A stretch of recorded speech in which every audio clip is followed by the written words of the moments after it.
แล้วก็กินอาหารเช้าก่อน3 ของหวาน ไปอยู่ทำจริงมัน ถึงนะเขากินเป็นไข่ขอดอกละสลัดข้าวเดียวมีข้าวซุปบิ้วหลักล้าน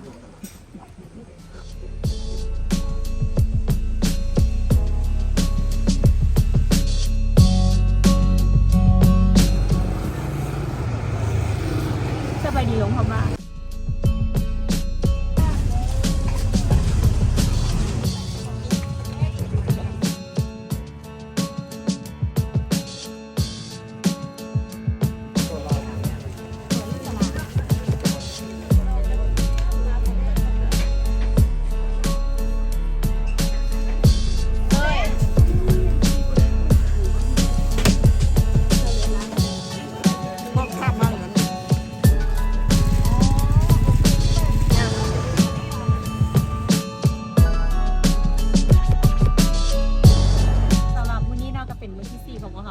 ตอนนี้เขาไปอยู่ในเมืองเนาะเมื่อกี้นี่ก็ไปเลาะตลาดมาแหละมันแค่จะพากันขึ้นภูสีแต่ว่าพอดีย่างขึ้นมาแล้วมันมีวิวที่ว่างามเลยทุกคนก็คือเห็นพระราชสว่างเนาะแล้วก็อันนี้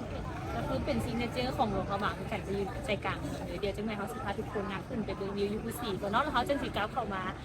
ไปพระราชสว่าง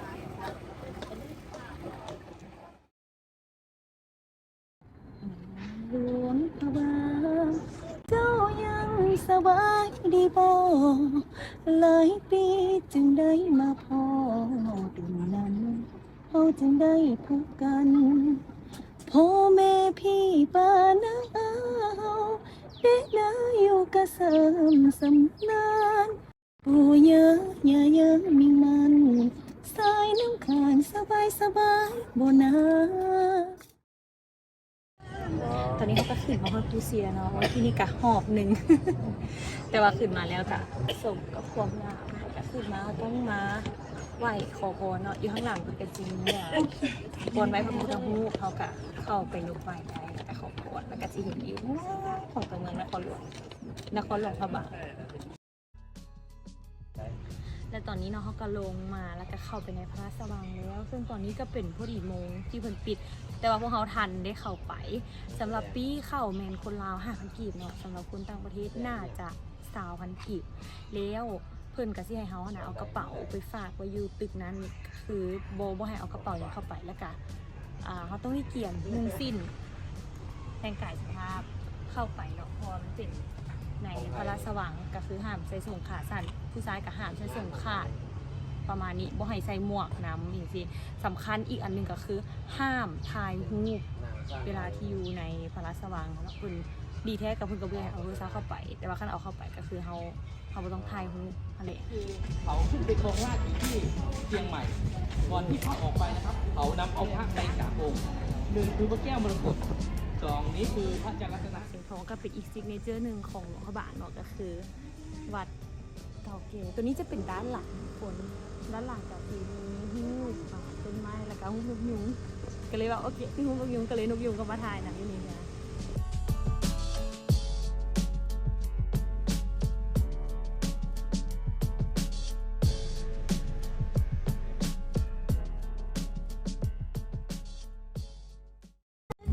แล้วกลับมาฮอดตอนแรกทุกคนมื้อนี้เป็นมื้อที่สำคัญของเขาก็คือเป็นการใส่หัวของที่ว่าเขาเรียนเป็นนักเอก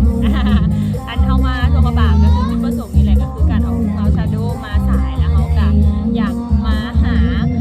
พี่น้องคนหลวงพระบางเวลาที่เบิ่งของเราแล้วที่เป็นยังไงพอพูดถึงแล้วแหละเนาะก็คือเดี๋ยวจังหน่วยงานเริ่มนอนเดี๋ยวท่านักแสดงอย่างต่างๆเข้ามาแล้วก็ถ้าไปเบิ่งน้ำกันอยู่ถึงเวทีเนาะ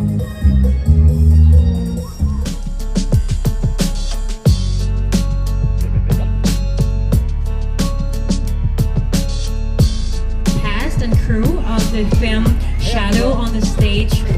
สบายดีเจ้าจากทีมงานของ Shadow เจ้า Our cast and crew from the film Shadow to in อาจจะเป็นความเรียบร้อยต่างๆที่จะสปอร์ตที่จะให้ถ่ายพวกเราในบ้านเราเป็นจริงได้ตบมือดังๆให้นักแสดงทีมงานเบื้องหลังทุกคนได้บอกเพราะว่าน้องค่อยเป็นส่วนหนึ่งน้อยๆซื่อๆแต่ว่าทุกคนควรได้รับเสียงปรบมือนี้เป็นเงาสะท้อนคอยคิดถึงเจ้าทุกวันสิ่งใดก็เป็นเจ้าทั้งนั้นในความทรงจำที่เคยกวาดลมมันออกไป ladies and gentlemen, if you're ready, we present you Shadow. Please enjoy. No?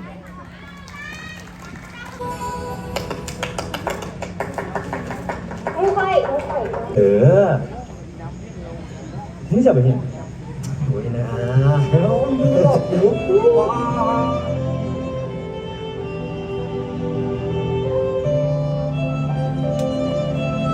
ความงามบ่เทียมทั้งหลายอยากให้รู้ความยังมีคงอยู่เคียงฝันที่ยังคงมันวันใดต้องกลับมาหาหาเพื่อนอีกนานและก็ยังมีวันที่เราสามารถ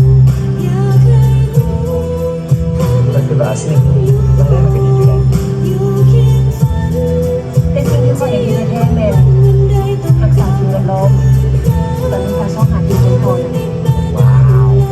ภาษาต่อไปเจ้าคือสิเป็นซูเปอร์วูแมนผู้พิทักษ์แวดล้อมเลยนะคนละเนาะ เคยกินน้ำบทันหมดแล้วหดแต่หัวลงหดตีนบอก เดี๋ยวหัวแท้